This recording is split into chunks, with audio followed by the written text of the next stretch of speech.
junto com o colega ministra Cecília, com o Departamento de Aviação Civil também, junto com o AAA e nosso staff, nós também aqui na base uma visita de cortesia e de gratidão sobre a Alemanha escolher Aruba como base para tudo o qual suporte aéreo que está dando no desenvolvimento na Venezuela. Nós temos 2 vuelos para dia de tempo na aqui, até 2 de julho, e depois evaluar como é que lo sigue. E agora nós fazemos visita na Airbus 400 aqui, para avião para convertir de intensive care, caminha que tem 6 camas de intensive care para ajudar pacientes de necessidade urgente de cuidado mais intensivo.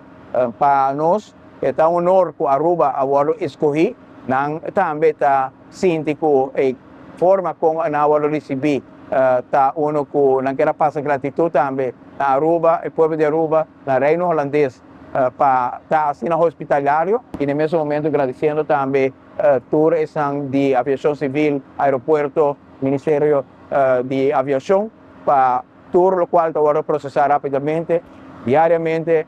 Senhora Candelaria, junto com a aviação, nós está processando continuamente petições para avião aqui para Baja, também de parte de Merca, diferentes helicópteros, diferentes petições para aterrissar na Aruba, usar espaço aéreo de Aruba, em solidariedade com Venezuela.